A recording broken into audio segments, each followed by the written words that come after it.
Bismillahirrahmanirrahim. Assalamualaikum warahmatullahi wabarakatuh dan selamat pagi.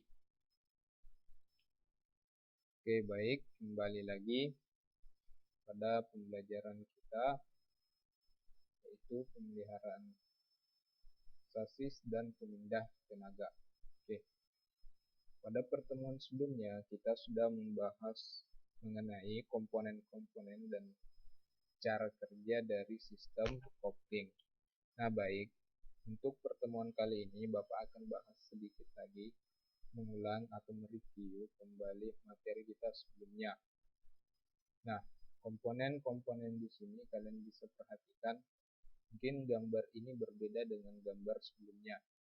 Ini gambarnya, arahnya dia mengarah ke atas.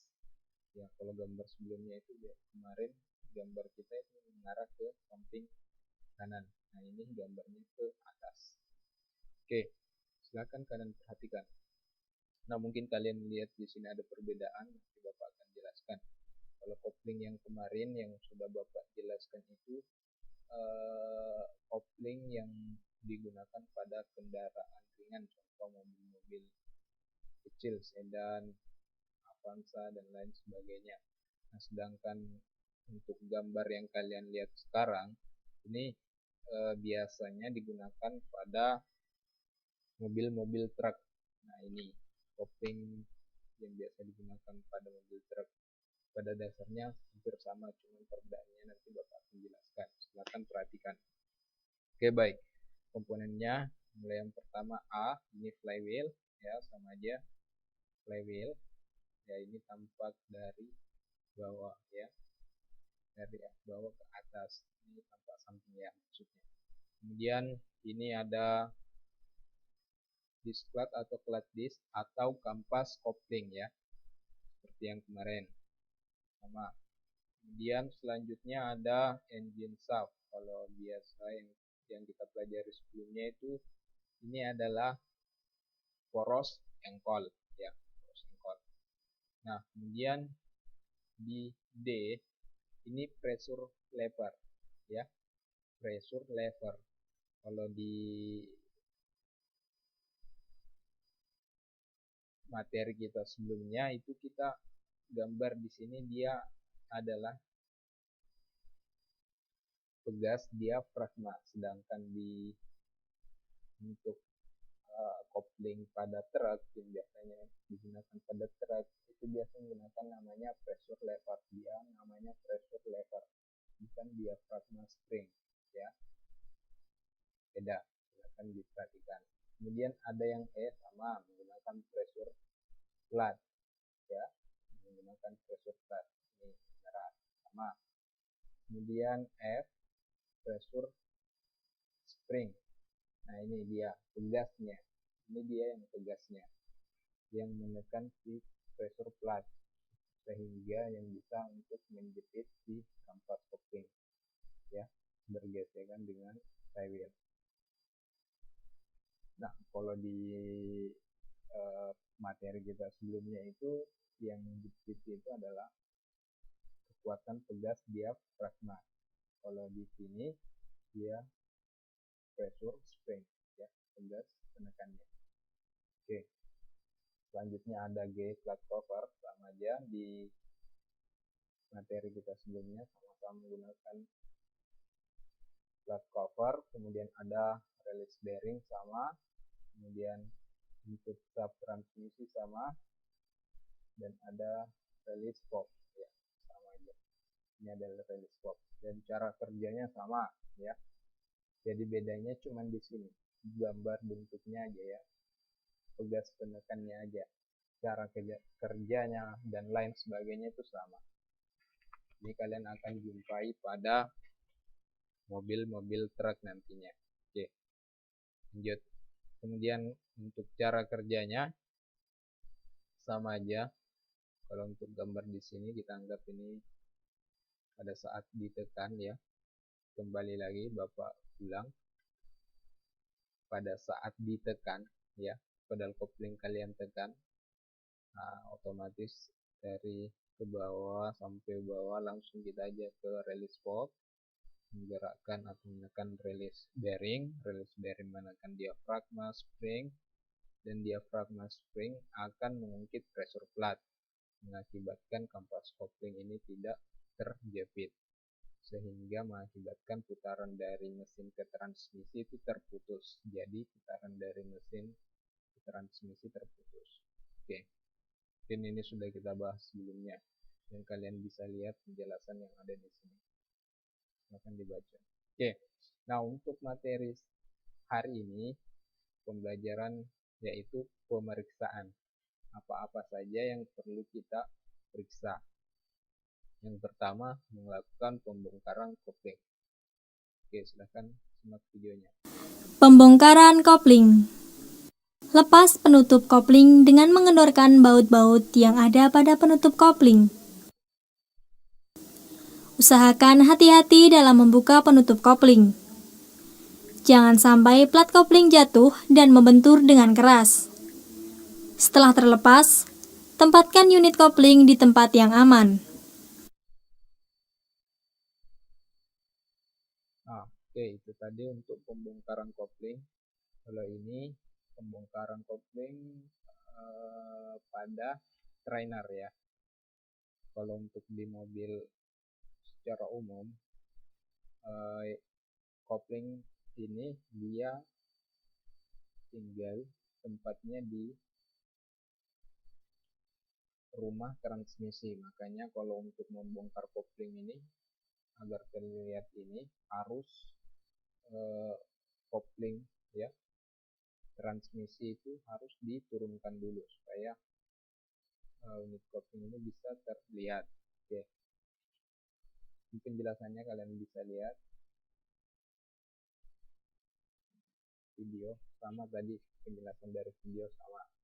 Kemudian selanjutnya, nah, memeriksa keolengan flywheel. Memeriksa keolengan flywheel. Pemeriksaan keolengan flywheel atau roda gaya dengan menggunakan dial indikator. Tempatkan dial indikator sedemikian rupa. Arahkan bidang sentuh dial indikator pada permukaan flywheel dan atur posisi 0 dial indikator. Putar poros engkol 360 derajat dan baca simpangan dial indikator. Keolengan maksimum flywheel adalah 0,8 mm.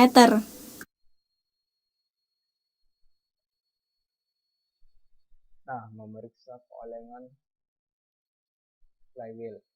Oke. Pemeriksaannya menggunakan dial indikator. Saya rasa kalian sudah tidak asing lagi dengan alat ini. Sudah kalian pelajari pada kelas 10. Ini pembelajaran pada materi pelajaran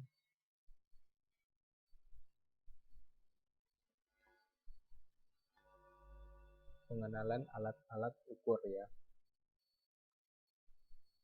Kemudian selanjutnya tempatkan dial indikator sedemikian rupa, arahkan bidang sentuh dial indikator pada permukaan flywheel dan atur posisi 0. Nah, mungkin kalau kalian sudah tidak asing lagi, sudah praktekkan ya, mungkin sudah bisa dilaksanakan. Ini jarumnya harus menyentuh ke flywheel ya, ke flywheel. Setelah menyentuh barulah kita mengkalibrasi dari dial indikator. Saya rasa kalian sudah pelajari. Nah, kemudian setelah itu untuk mengetahui keolengannya kita harus memutar putaran poros engkol 360 derajat. Oke, kemudian kita baca keolengan maksimumnya harus 0,8.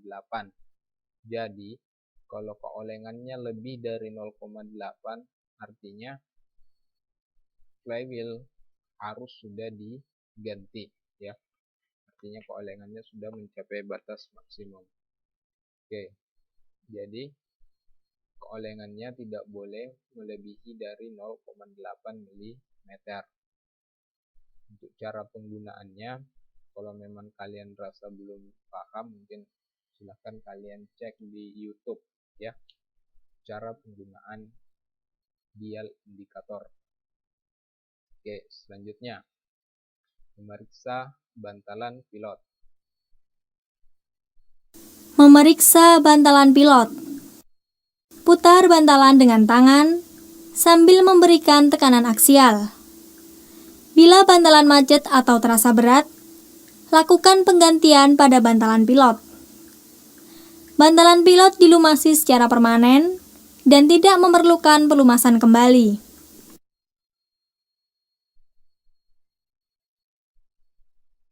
Oke.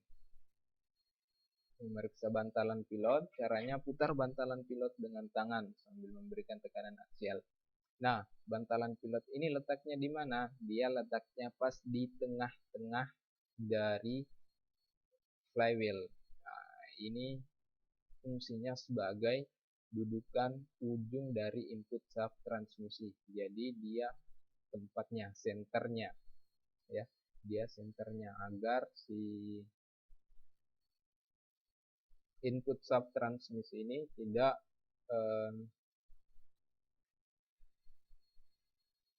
istilahnya bisa berputar dengan normal ya. Oke. Bila bantalan macet atau terasa berat, lakukan penggantian bantalan pilot. Nah, makanya kalau ini terjadi kemacetan, sama dengan bearing-bearing yang ada pada motor kalian, roda motor kalian, dan lain sebagainya. Apabila sudah macet, ya otomatis harus diganti. Oke, lanjut. Bantalan pilot dilumasi secara permanen dan tidak perlu melakukan pelumasan lagi. Nah, artinya bantalan pilot ini sudah memang dia sudah memiliki namanya pelumasan. Jadi nggak usah kita memberikan lagi pelumasan. Oke, selanjutnya yang diperiksa.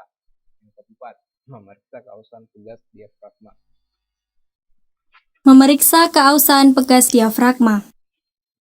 Dengan menggunakan jangka sorong, ukur kedalaman keausan pegas diafragma.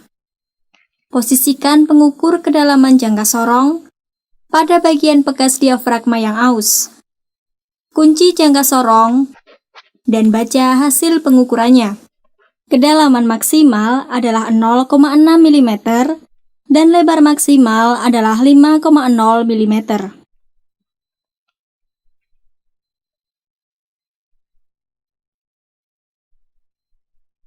Oke, memeriksa keausan pegas diafragma. Ini dengan menggunakan jangka sorong, kedalaman dan keausan dari pegas diafragma. Nah, cara mengukurnya ya, untuk mengukur kedalamannya menggunakan jangka sorong. Nah, ini jangka sorong yang mengukur kedalaman ya.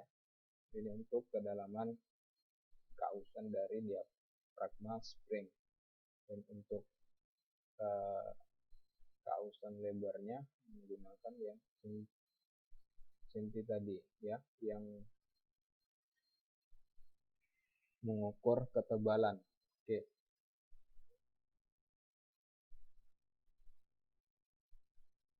Kemudian pasti tidak asing lagi kalau untuk cara pembacanya sudah dijelaskan mungkin pada kelas 1. Kalau memang masih belum kurang jelas, silakan kalian ya belajar di YouTube ya.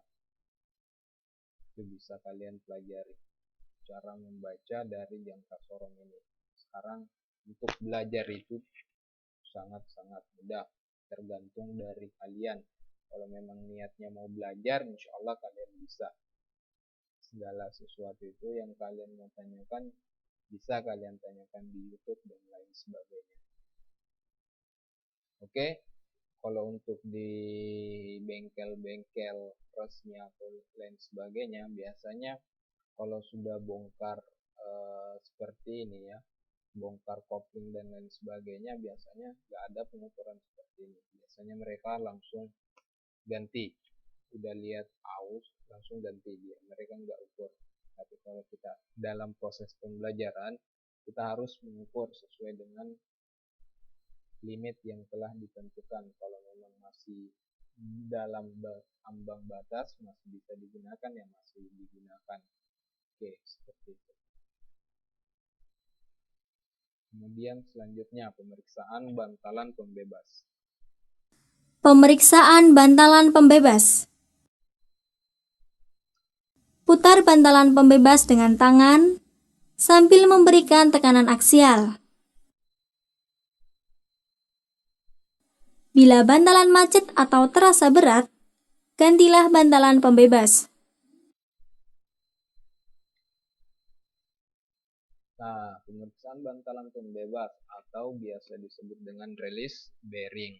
Oke, caranya memutar bantalan pembebas sambil memberikan tekanan aksial. Jadi sambil diputar sambil digerak-gerakkan. Oke, jika sudah terasa macet atau terasa berat, silahkan langsung diganti aja. Oke, mungkin itu untuk pemeriksaan bantalan, ya sama aja dengan pemeriksaan bantalan-bantalan yang lain.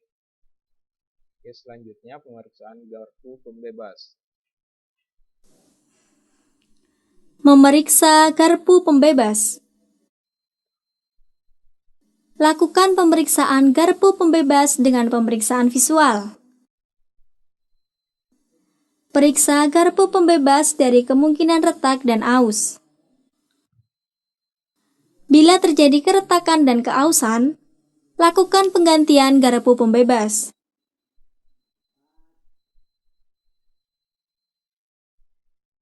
Nah, itu pemeriksaan dari garpu pembebas. Yang pertama, lakukan pemeriksaan garpu pembebas dengan pemeriksaan visual. Jadi kita cukup melihat saja apakah ada retak atau ada pecah dan lain sebagainya. Kemudian pemeriksaan garpu pembebas dari kemungkinan retak. Bila terjadi keretakan dan keausan, lakukan penggantian, ya. Itu pemeriksaannya. Jadi kalau sudah ada misalnya retak, aus atau apa, dan cacat, istilahnya seperti itu, kita langsung lakukan penggantian garpu pembebas atau biasa kita sebut dengan release valve, ya, release valve. Lanjut.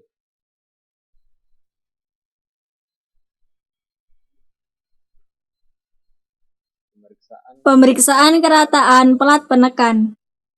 Periksa kerataan plat penekan kopling dengan menggunakan mistar baja dan filler gauge.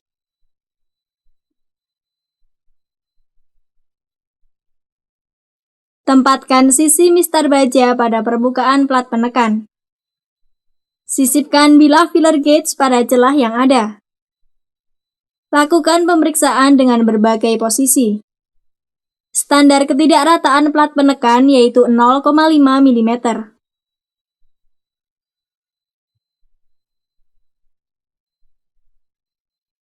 Nah, kalian bisa lihat cara pemeriksaan kerataan plat penekan.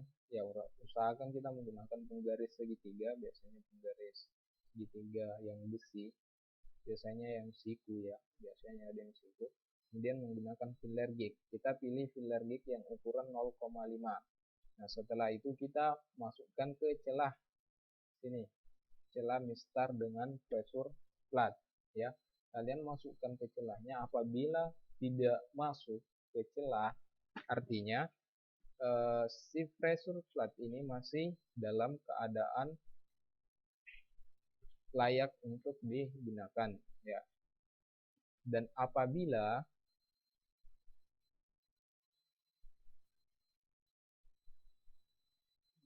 filler gauge ini kalian masukkan ke antara celah antara mistar baja dan pressure plat ini lolos atau masuk, artinya si pressure plat ini sudah tidak layak untuk digunakan atau dia sudah melebihi ambang batas standar dari pressure plat, makanya harus diganti, mau tidak mau harus diganti. Jadi caranya kalian harus melakukan ini di hampir semua keliling, ya, keliling dari pressure plat. Oke.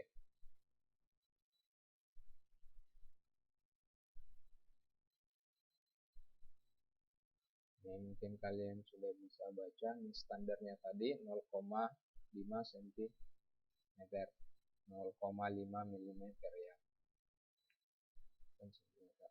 Oke, lanjut.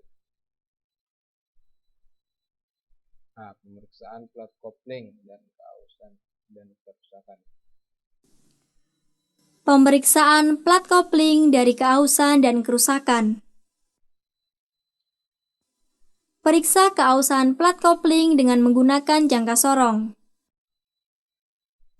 Tempatkan pengukur kedalaman jangka sorong pada kepala paku keling.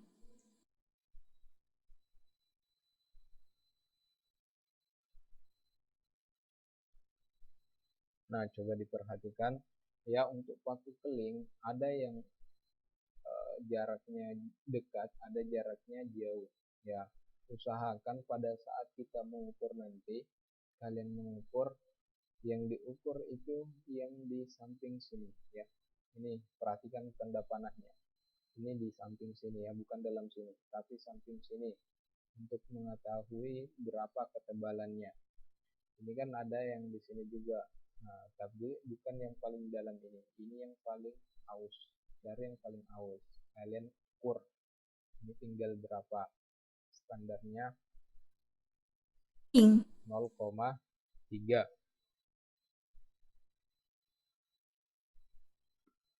Kunci jangka sorong dan baca hasil pengukurannya. Kedalaman minimum paku keling adalah 0,3 mm. Jika lebih dari itu, lakukan penggantian plat kopling. Periksa juga plat kopling dari kemungkinan kerusakan lainnya. Jika ada kelainan, lakukan penggantian.